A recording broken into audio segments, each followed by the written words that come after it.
La 4G by Telma vous présente Ni Vava. Avec moteur original, puissance à partir de 10 kVA, garantie 1 an, SAV de qualité, fini les coupures, soyez autonome, Batimax. La qualité au meilleur prix. Manolotra anao ny fampalalam-baovao.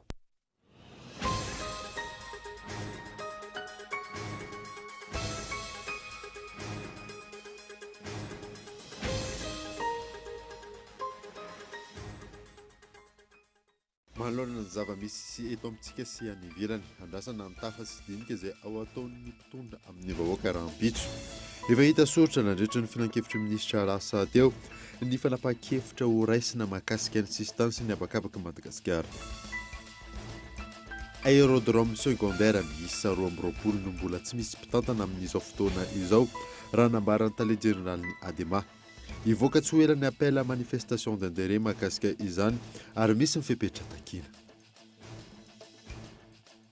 No mafisina teo anatin'ny lalàna mahakasika ny propriété foncière privée non titré ny sata mahakasika ny tanin'olona tsy vita titra sy tsy vita kadasitra. Miompana amin'ny fanamafisana ny fisitrahan'ny tompon'ny taniny izony ny fanaovana izany. Nanomboka androany tao Antsirabe ny hetsika cyber game contest bira édition fifananana amin'ny taranja e-sport izay isolo tena ny faritra vakinankaratra. Maresaka iraisam-pirenena nandefa iraka manokana hanafainganana fanadadiana mahakasika ny famononan'ny filoham-pirenena Haïtien Jovenel Moïse ny Colombie sy États-Unis hatreto 17 ireo voasambotra ka Colombiana avokoa ny 12 amin'izany. Nedidindreo avetrany ary.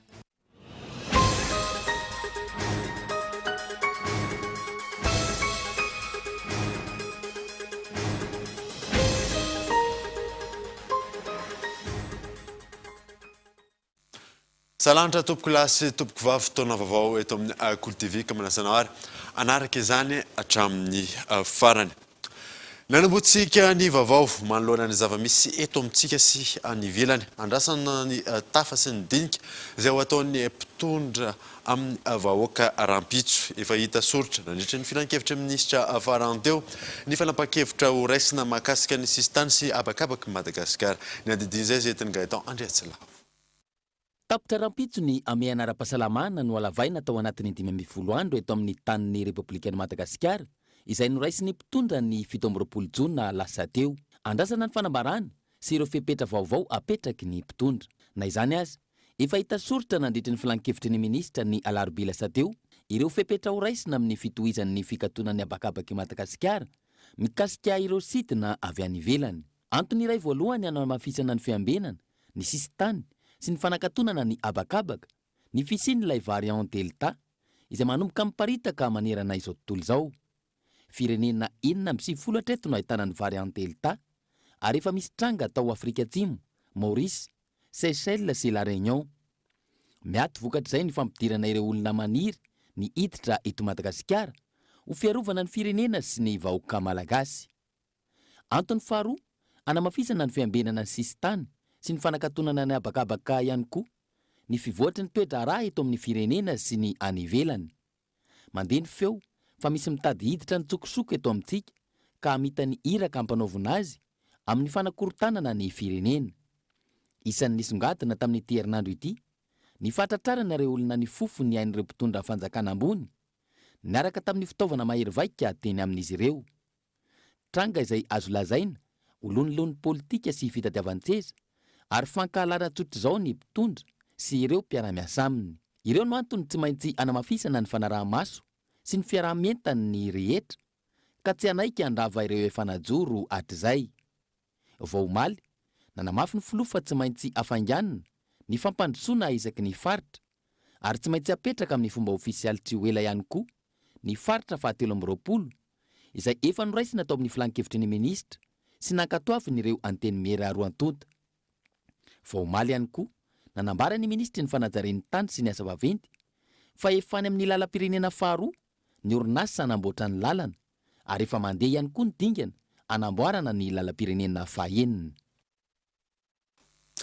aérodrome secondaire miisa 20 no tsombola misy mpitatana amin'izao fotoana izao raha nambaran'ny tale généralny ADEMA ivoaka tsy ho ela araka izany appel à manifestation d'intérêt makasika izany ary misy mifepetra atakina Michela Nanarzo. 20 amin'ireo aérodrome secondaire eto Madagasikara no mbola tsy manana gestionnaire amin'izao raha toa ka efa manana izany ireo ambiny. Mizara roa ny tolotra omeny orinasa ADEMA ny mikasika ny tsenam-barom-panjakana ary ny loi de partenariat izay itadiavana ny mpiara-miombina antoka hitantana ny serana mpiara-manidina. Iny zany le nahatonga ny ADEMA nanao appel à manifestation d'intérêt tamin'ny 2017 18 19 reny dia nahatatsika nireo andiany voalohany nisa 8 izy ireo mitantana ny serana mpiara-manidina madinika zay misa eo amin'ny 46 izy amin'izao fotoana zao tao anatin'ny andiany voalohany zany zao ry Antala, ry Voemara, ry Mananara, Hatrandro Maintirano sy ry Manakara, Zanalalava, Morombe sy ny sisa ireny. Ny andiany faharoa dia izay isoranay be deabe ny fidiram-panjakana zay nitapahana teo anivon'ny gouvernement tamin'ny 19 avril dia nanekena ireo andiany faharoa dia misy 4 izy ireo satria ny partenariat indray zany dia tsy maintsy mahazo ny fankatoavin'ny fidiram-panjakana ihany koa dia 4 izy ireo misy feo andalan'ny mpikirakara zany izay fotoana zao tsy ho ela nietretina ny farany tivirana te dia ho soniavina ny fanarana amin'izy ireo ao anatin'izay zany misy maromaro izy ireo tahaka ny Marontsetra ny any Mandritsara any Bealanana. Manoloana izany ivoaka tsy ho ela raha ny fanazavana ny appel à manifestation d'intérêt mikasika izany tanjona ny azon'ireo aérodrome rehetra na any amin'ny tany lavitra mpitantana ahafahana miantoka ny sécurité aérienne. Ny fepetra amin'ny hoe misy zany fepetra takina amin'zareo voalohany zany dia orinasa tokony manana fahefanaraboly izy zany hoe tsy tavandra ny avy ety amin'ny ADEMA izy zany fa manana fahefana.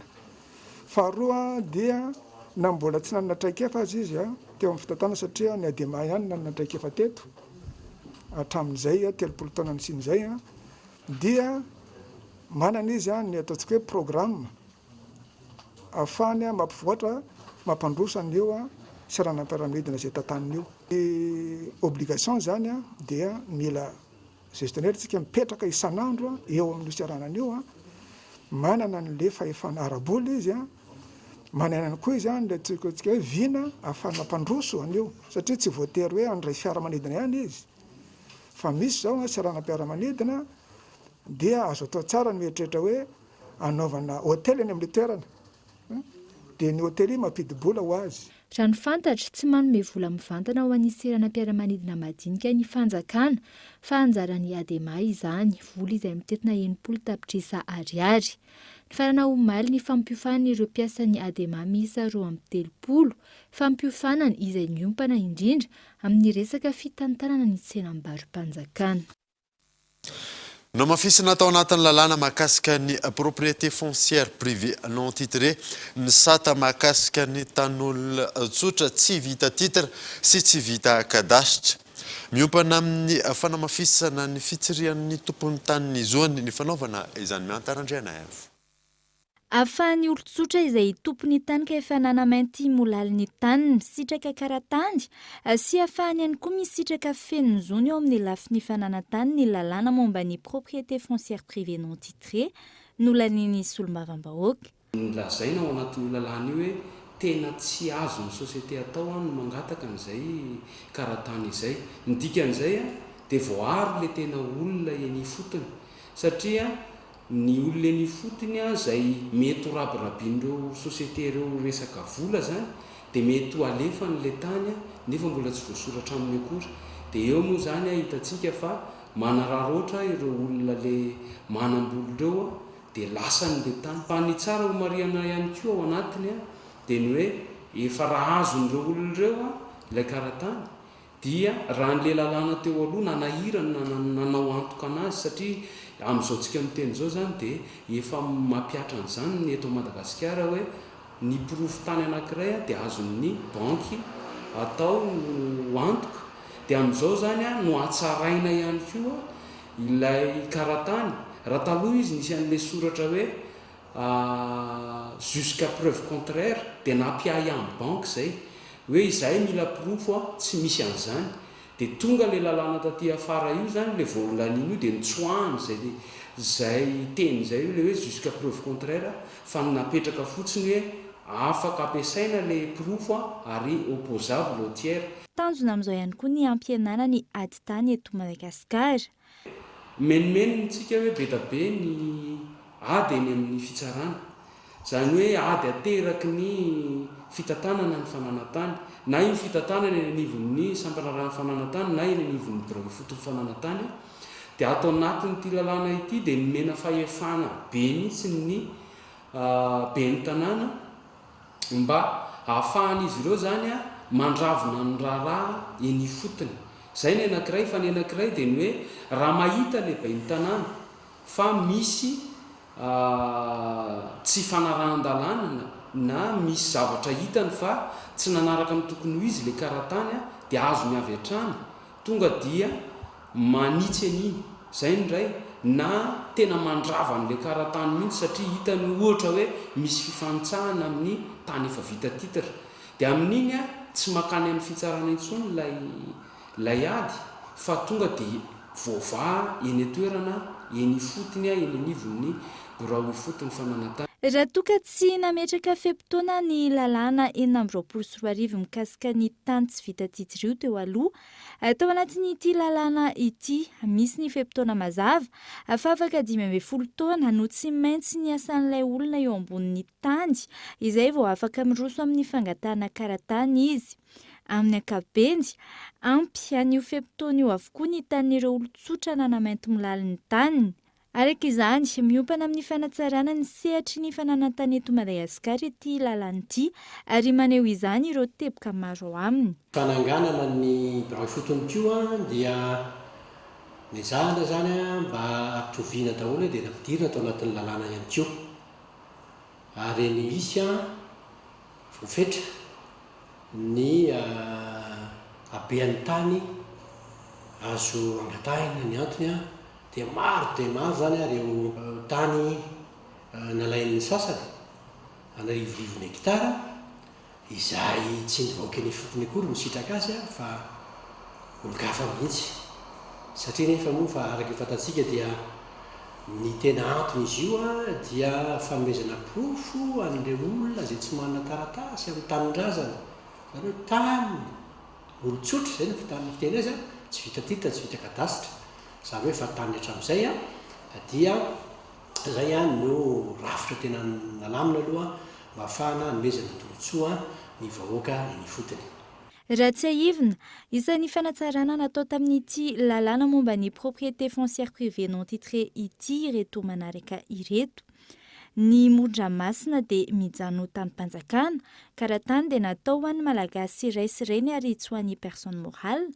Fampitoviana ny fomba fanokafana ny birao fotony fananantany eny amin'ny komina. Ny tanim-panjakana mbola tsy misy titra ka tsy misy fanamaintisa-molaly dia tsy tokony hamoahana karatany. Fiarovana ny tompony tany manana karatany manoloana ny expropriation fa ahafahana manao karatany faobe sy ny maro hafa.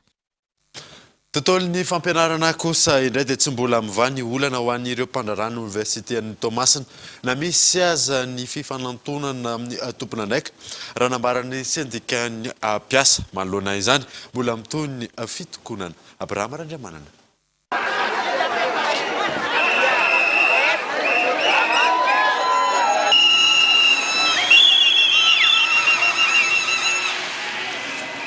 Mitohy ankehitriny ny fitokonana tanterahan'ireo mpandraraha eo anivon'ny Universitén'ny Toamasina. Tsy mbola nahitana marimaritra iraisana hatreto ny famahana ny olana izy ireo na efa nisy aza ny fifanantonana indromiantaonana arahana tamin'ireo tompon'andraikitra isadokajiny. Isan'izany ny fihaonana teo amin'ny solotenan'ny syndikany araka tamin'ny fiadidinan'ny filohan'ny Universitén'ny Toamasina. Teo ihany koa ny fihaonana tamin'ny solombavam-bahoaka raha ny fanazavana. Nidina an-dalambe nanoloana ny office du baccalauréat ireo mpitokana. Nilaza izy ireo fa namafy ny fitokonana raha tsy misy ny fijerena vahaolana. Efa misy ho 10 andro zay dia mbola tsy hitanay na hoe aiza ny tolona nataonay ity. Mba miangavy anareo mba hijery kaiky aminay amin'ity olana mahazo ny université Tomasina ity. Amin'izao fotoana zao dia efa miakatra tia miarabe zahay zao. Hafanaina le izy. Ary amin'ny lasinainy dia miamiakatra ny Nengave nareo mba ametraka vaolana haingana. Tsisy contrat local efa 5 volana tompoko tsy nazo karama. Miangavana hoe zay mba hijery ankaiky vaolana mahakasiky resansisy reo. Ankoatra ny fahabangan'ny karama noraisina, misy amin'ireo mpandrarany université ny tsy nandray ny karama nandritra ny 5 volana. Takin'izy ireo ihany koa ny tsy ahatarany fotoana andraisana ny karama. Mikatso tanteraka araka izany ny fampihodonandrara ao amin'ny office du baccalauréat ao amin'ny université An'ny Tomasina. Aina isy fiantraikany amin'ny fikarakarana ny fanadina-panjakana baccalauréat amin'ity taona ity. Ny fitakiana tsy mety ahitam-bokany ataon'ny syndicat-ny mpandrara eo anivon'ny université An'ny Tomasina. Matratra ianalina sy Rahetsy Barila ankehitriny ny vokatra azo amin'ny andrana fitrandrana solika ao Tsimororo raha nambaran'ny tompon'andraikitra. Miankina amin'ny fivoaran'ny toedrarà no ahafahana miroso amin'ny famarotana izany raha fanazavana azo. Abraham Randriamanana. Dingana raina ahafahana miroso amin'ny fitrandrana solika ny fanatanterahana ny andrana amin'ny famokarana raha nambaran'ny tompon'andraikitra. Ho an'ny eto Madagasikara, mitohatra eto ny famaritana ny andrana mikasika ny fitrandrana solika tanterahinao Tsimororo. Miankina amin'ny fivoaran'ny andrana amin'ny famokarana kosa no ahafahana manatanteraka ny famarotana izany. Ny amin'ny Tsimororo dia zareo mbola ao anatin'ilay ataontsika hoe phase de développement. Izany hoe nahita découverte commerciale izy dia manao développement aloha izy fa tsy mbola ao amin'ilay commercialisation, amin'ilay exploitation. Rehefa nanao an'ilay semo zany izy dia misy 160 000 barils eo zany ao anatin'ilay tanker zareo any Tsimororo izay miandry ny andefasana anazy mety hoe misy fikarahana miasa miaraka amina orinasa malagasy amin'izao fotoana izao efa mandeha mba ahafahana hoe mandefandreo aloha zany eto an-toerana. Avy eo mitohy indray le essai dia araky ny firosony amin'izay vao miditra amin'ilay hoe fitrandrana commercial le eritreretintsika amin'izay zany hoe iny fa efa tena manondrana amin'izay tsika malagasy. Ankoatra izay, isan'ireo paikady napetraka ho fampiroboroboana ny sehatry ny fitrandrana solika eto Madagasikara, ny fanamafisana ny fampahafantarana mikasika ireo loharano-karena stratejika ho an'ireo orinasa mpitrandraka raha ny fanazavana. Misy événement mahakasika ny resaka pétrole erak'izao tontolo izao dia ampafantarina eraky ireny événement ireny hoe Madagasikara dia hanao promotion.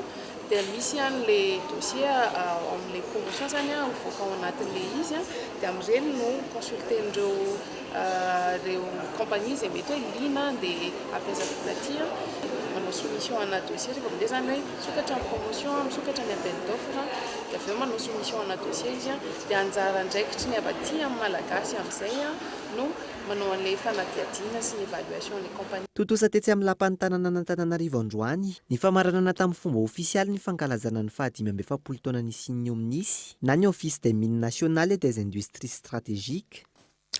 Tsy azo iazakazahana ny fandaniana tolo-dalàna indrindra mifaningotra amin'ny lafiny sosialy sy toe-karena toy ny tolo-dalàna momba ny toaka gasy. Lafin-javatra maro no tsy mipetraka araka ny tokony ho izy ka antony nandava ny antony meran-dolona izany raha ny fanehoan-kevitry ny lohan'ny Madagasikara iray. Yves Richard. Tsy araka ny fanehoan-kevitry ny solombavam-bahoaka nanolotra ny tolo-dalàna ny antony nandava ny anteny meran-dolona. Ny fanalalahana ny famokarana sy ny famarotana ny toaka gasy nandritra ny fotoam-pivoriana ny 12 Jona lasa teo. Teboka maro makasika ny tolo-dalàna no mila fandiniana lalina ka antony nandava anazy. Jereo ny akolafiny maromaro fa sangla ray ihany no ijerenao an'le izy. Fahasalamana sy azo amaivana. Ny resaka sosialy sy azo amaivana. Satria ny olona misotro an'izy io dia fantatsika indraindray mahery fesika nanao an'izay sy mety.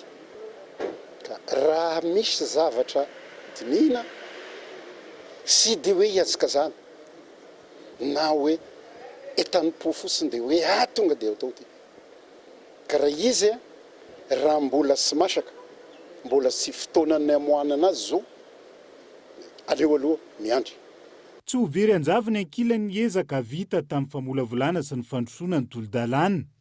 Mbola azo heverina ny fankatoavana azy arakaraka ny fivoarany fantsiana entina anatin'izay. sy ny maro hafa mandritra ny fiverenany eny anivony Antenimiran-Doolona.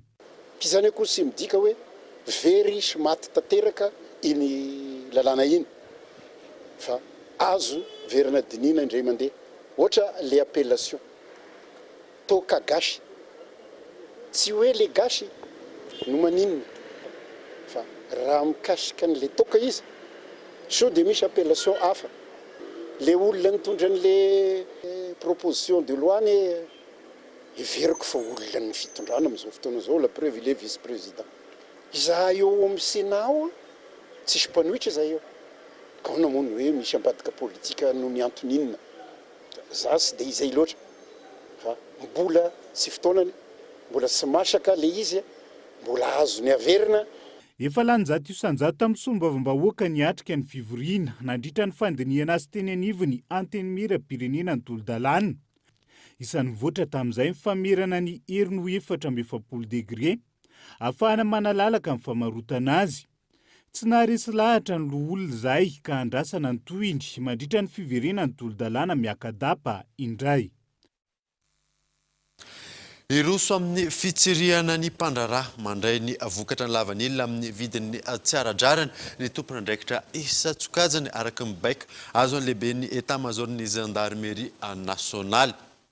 Amafisina ihany koa ny fanaramaso ireo taratasy toy ny registre des achats et des ventes Evrijara. Tsy tafapetraka araka ny tokony ho izy ny famarita amin'ny fanjakana ny vidiny lavanilina farany ambany ho 5.7 ariary. Maro amin'ny mpandraraha indrindra ny mpanangom-bokatra ny manararaotra ny zava-misy amin'izao fotoana izao ary mandray ny vokatra amin'ny vidiny farany ambany. Tonga amin'ny fandrahonana ny mpandraraha mahasa mandray ny vokatra amin'ny vidiny ambony zany araka ny tatitra azo. Renseignement tonga aty amin'ny MICA zany araka teny madame le ministre misy certains opérateurs menacé notre opérateur hoe aza mividy amin'ny 75 000 anareo fa 40 000 ariary. Ny fanjakana mijery ny tombontsoan'ny mpamboly en tant que mpamboly izy mba ho aveniran'ny firenena mavelo tena tsara fa misy olona ndray zany mitady ampidina an'izay donc zava-doza be zany dia ny baikona mena zany voalasa any amin'ny eran'ny Madagasikara dia hoe identifier voa zay opérateur manao an'izay fomba ratsy zay dia tonga dia mikafana enquête izy enquête anankiroa première enquête menace zany infraction pénale faharoa micontre ny zavatra nataon'ny gouvernement en matière de commerce. Ankoatra ny fampiarana ny vidiny lavanilina araka ny tapaka, amafisina ihany koa ny fanaraha-maso ny antota taratasy toy ny registre des achats et des ventes hanamavanana ny halatra lavanilina sy ny endrika kolikoly anatiny sy ampiarina. Tsy andefinina ny endrika tsolotra samihafa indrindra ny fahazon-dalana mivoaka avy amin'ny tompon'andraiki-mpanjakana isan'ambaratongany. Entre ny alatra vanille, vol de vanille sur le champ. Pangalatra zay tsisy taratasy le vanille. Reste ny olona anankiray vidiny satria masay izy fantany hoe tsisy taratasy dia andrahoiny dia rehefa masaka izy dia ampidirina anatin'le vanille madio. Zay le phénomène de blanchiment tiako tenenina. Eo zany misy tombako ny sainy zay mety tompona andraikitra mpanome taratasy ny vanille na laisser passer na listorina mahasa manome nefa le vanille tsy fantany hoe aviazy. Io nefa zavatra simple ke hoe samy manao ny asany ara-dalàna samy contrôle ny olombelona zay maditra sanctionnena voarina mivoaroka izy fa tsy avela foana manao an'izay taniny kibona. Na eo aza ny fiatraikany zava-misy amin'ny vidiny lavanilina. Itsonjovana ny tantsaha madinika mivela amin'ny fambolena lavanilina no anamafisana ny fepetra. Eo ihany koa ny fanatsarana ny fandrindrana sy ampiarina lavanilina. Itera-boka tsomanina na izany ho ampisehatra na ny toe-karina amin'ny ankapobeny. Tontolon'ny lavanilina izay hatrany dia mampitaraina ny mpamboly lavanilina ny halatra mirongatra ao anatin'ny fotoanany famokarana.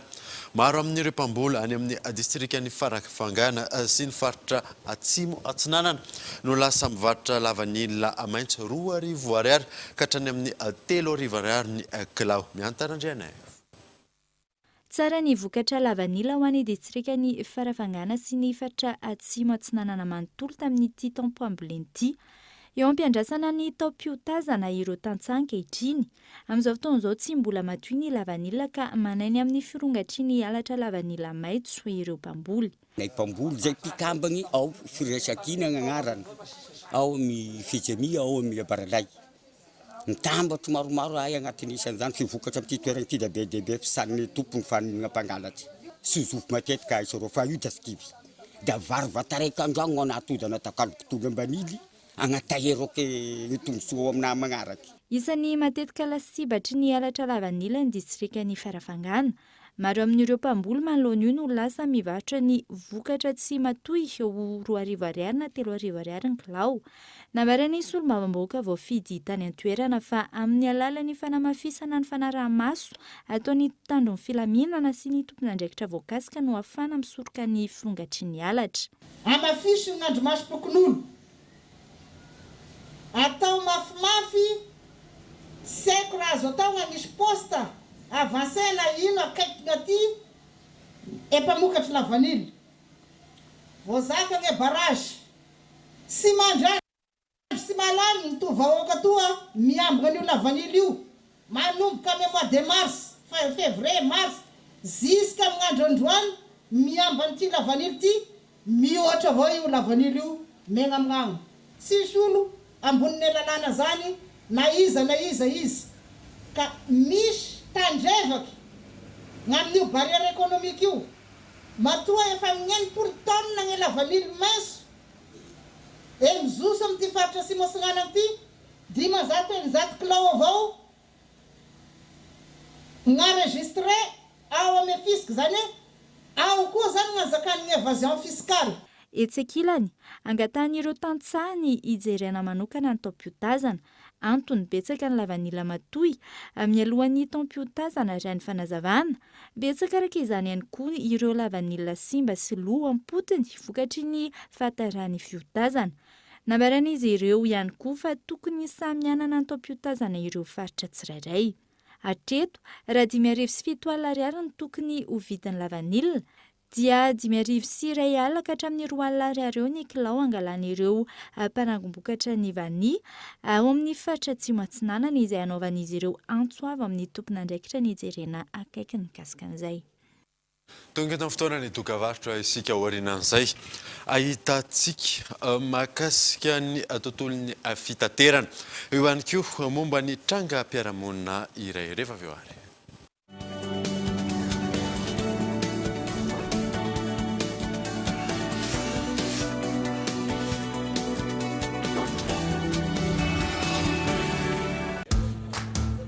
Tsy hitako hoe inona ny vitana arazato tsy haiko aloha fa raha 100 ariary dia ahavitana zavatra bobaka be ohatra hoe mandefa SMS be dia be na koa misurfa amin'ny internet olona afaka manao story koa azy lahy dia eritrereto izany raha anatin'iray andro no vitany 100 anaky 10 io foana ary le finday mahazo mega na SMS ohatra ny avoroeny miaraka amin'ny elo 200 mahazo 50 SMS sy na 50 mega amin'ny vidiny 100 ariary monja tsindrio ny dièse 322 étoile 63 dièse. Pour toutes vos installations et équipements, choisissez une marque avec certification aux normes et qualité imposée par le marché mondial. D'origine espagnole, Solera vous propose une large gamme pour toutes les catégories. Des produits soucieux de votre protection, à la fois robustes et faciles à installer, avec des composants conçus avec précision. Vous aussi, choisissez le spécialiste garanti en électricité, choisissez Solera. D'origine espagnole, représentant exclusif Batimax.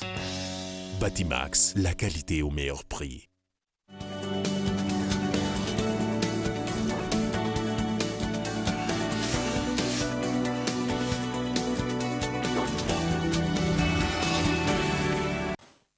Miditra ny tapany faharoany vaovao isika.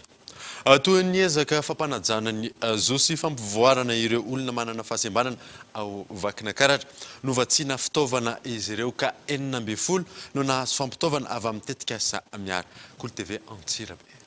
Farany herinandro lasa teo no totosa teto Antsirabe renivohitra ny fizarana fampitaovana ho an'ireo olona manana fahasembanana izay nitoana ny tetikasa miary. Tanjony tetikasa ny anamora ny fisitrahan'ireo olona manana fahasembanana asa fivelomana mba hahafahan'izy ireo tsy ho vesatra intsony eny anivon'ny fiarahamonina.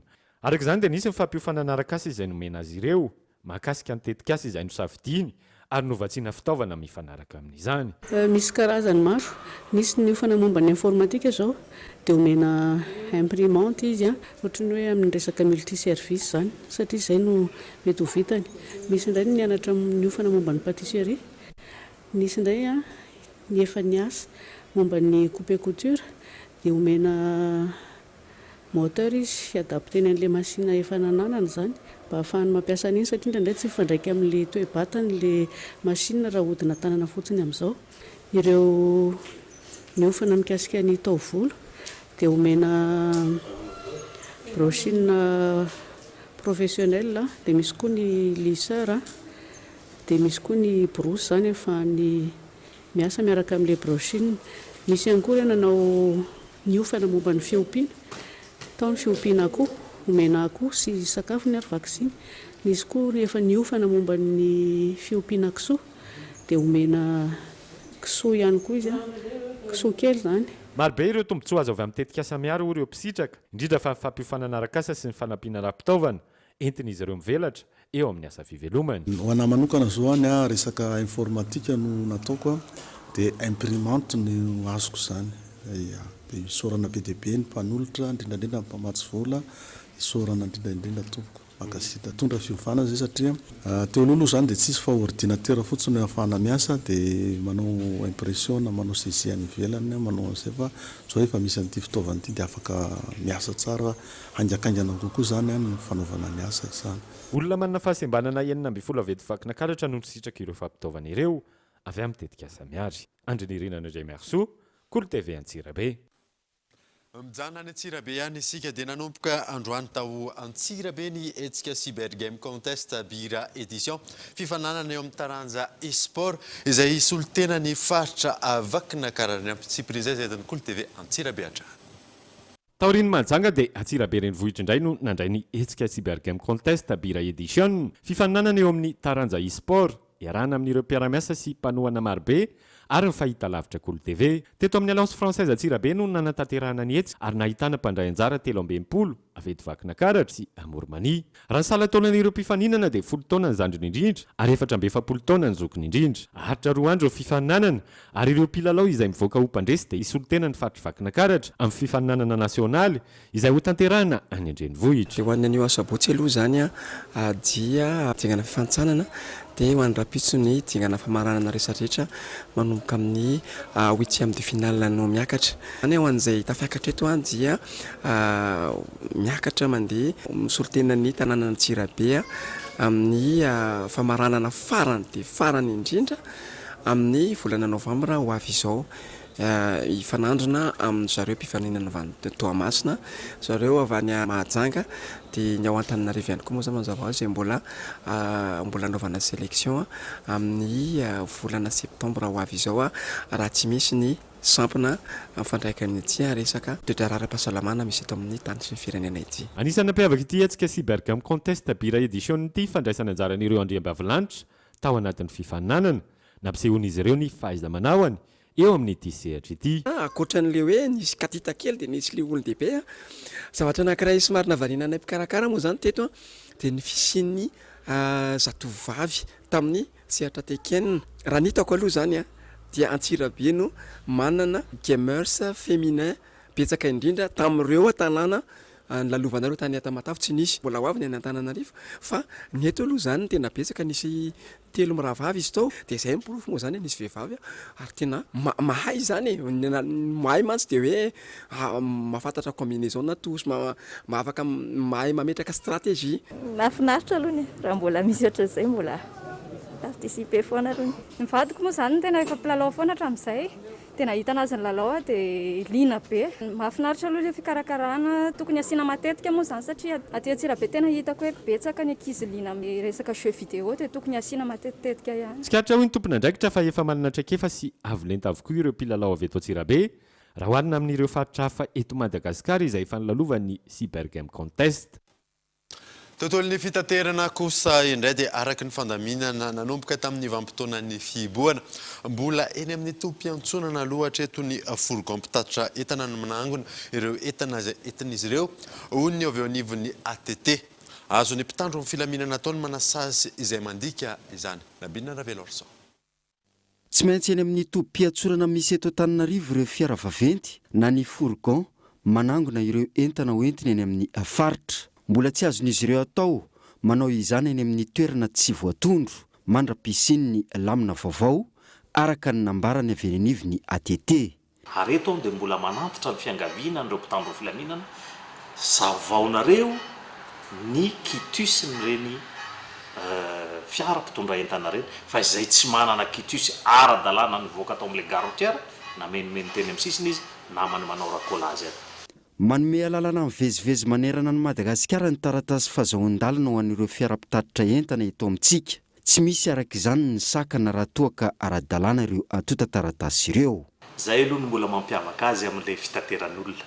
Ny fitateran'olona aloha hatreto dia voafetra hoe any anatin'ny licence d'exploitation ny ligne izay azonao atao.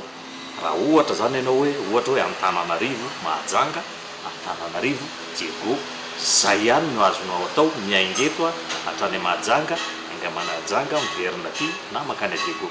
Fa ny mpitatitra entana kosa mbola malalaka izy, mbola afaka mandeha amin'izay tiany aleha fa tsy maintsy miainga ao anatina gare routière.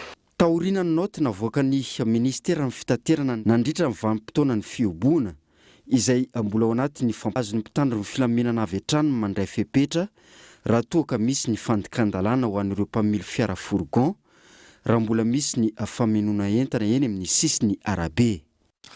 Nahitana fianana ny entana hoentin'ny mpamily fiara vaventy miala eto Antananarivo miazony any amin'ny faritra raha oharina tamin'ny vanim-potoana ny fiiboana.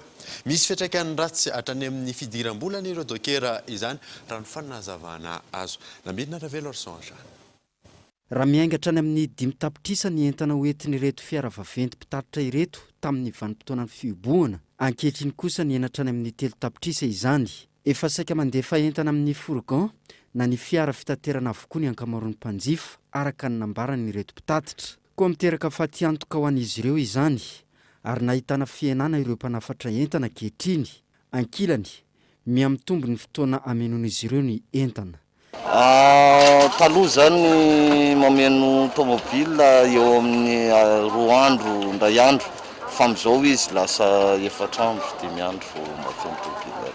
Tamin'ny fotoana fiboana mahazo client betsabetsaka kokoa zay satria tsisy taxi brosy dia lasa mandefa entana fotsiny le olona fa amin'izao le olona misy taxi brosy dia lasa miaraka amin'ny entana any anaty taxi brosy izy.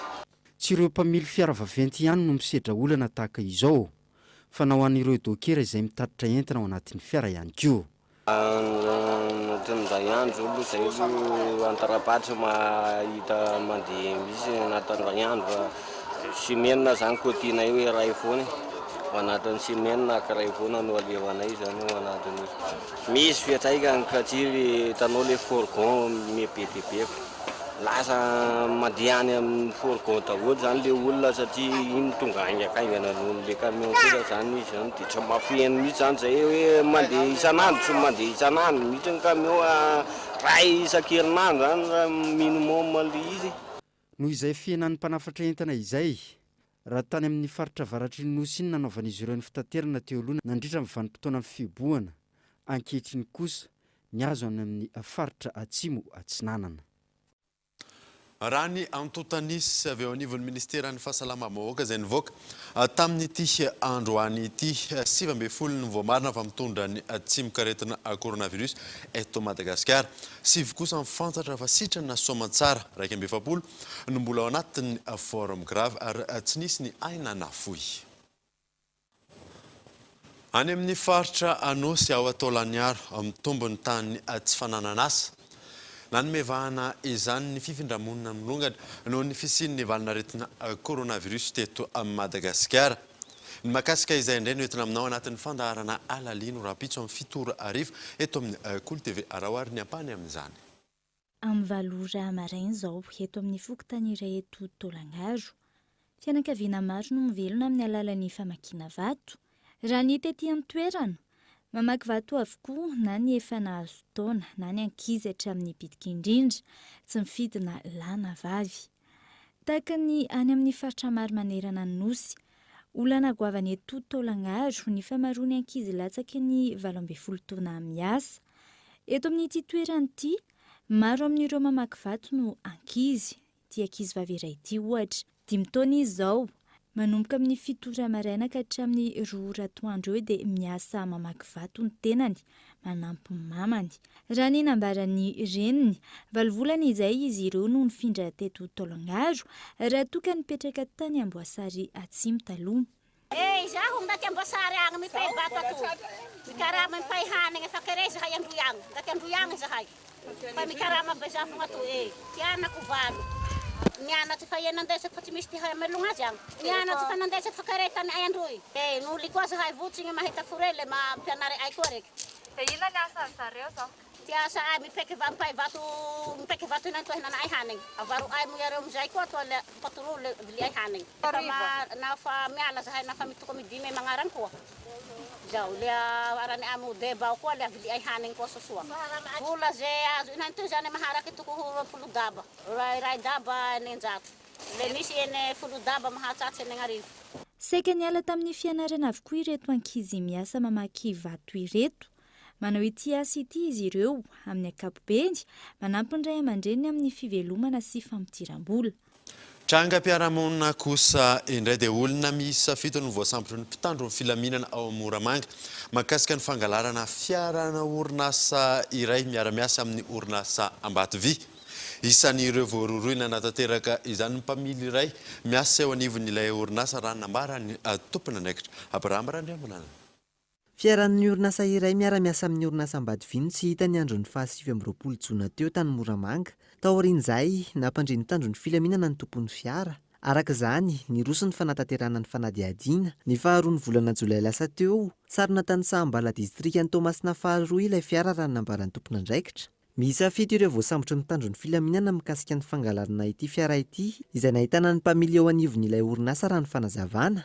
Rehefa natao nefa ny fikarohana sy ny fanadidiana madinidinika dia fantatra fa ny mpitondra na ny chauffeuran'io fiara io ihany no niketriketrika ny ahaverezan'ilay fiara. Raha araka ny fanadidiana natao dia efa mbola ny 27 ny volana Jiona tokotokony any amin'ny 7 lasaka ariva no efa niala ny société na ny orinasa Ambatovy zany le fiara ivoaka ny société io. Dia any zany zay vao nisy na sikaritra hoe tsy hita le fiara dia nisy moa ny fampahafantarana hoe ahoana le fiara any Moramanga no nahitana le GPS.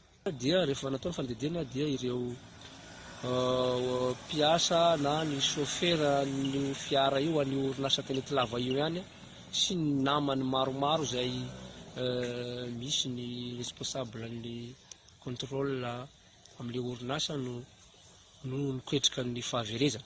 Misy amin'ireo voaroroy hatreto ny mbola karohina raha nambaran'ny tompony andraikitra ary atolotra eo anivon'ny fitsarana ny toy ny raharaha.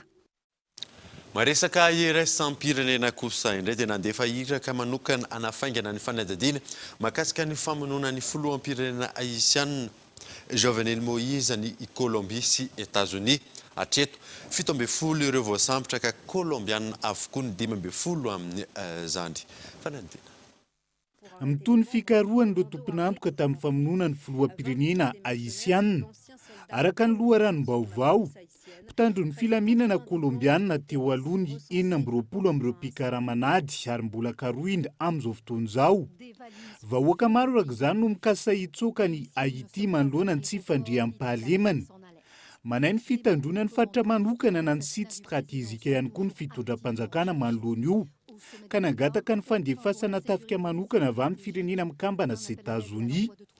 Isan'izany ny fiarovana ny tombontsoliky, ny seranam-piaramanidina ary ny seranam-tsambo. Tsy mbola namaly momby io raha États-Unis. Iraka manokana nafaingana ny fanadiadiana mahakasika amin'ny famonoana ny filoham-pirenena no nampahafantara ny mpitondra teny ny Maison Blanche. Tsy eo amin'ny lafy ny fandriam-pahalemana ihany, tsy milamina ihany koa ny toe-draharaha politika any Haïti. Isan'ny miady seza ny Prime Ministre no tendren'ny filoham-pirenena ny alohany nahafatesany sy ny Prime Ministre teo aloha. Korotana amin'ny endriny maro izay nahatapa-kevitra ny firenena mifanila bodirindrina amin'ny Haïti, toa ny République Dominicaine nakatona ny eo amin'ny rotota mandritra ny fotoana tsy voafaritra. Les frontières entre les deux pays resteront fermés jusqu'à nouvel ordre.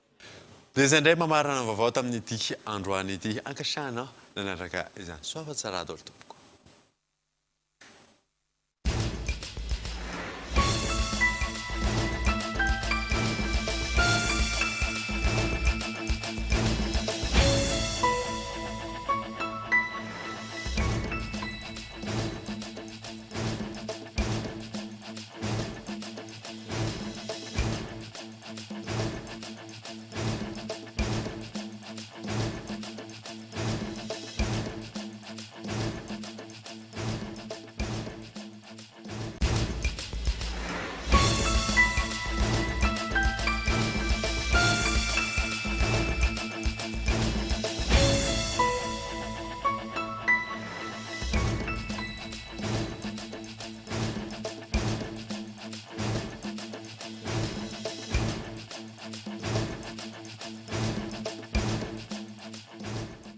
Avec moteur original, puissance à partir de 10 kVA, garantie 1 an, SAV de qualité. Fini les coupures, soyez autonome. Batimax, la qualité au meilleur prix. Vous a présenté Ni Vavo.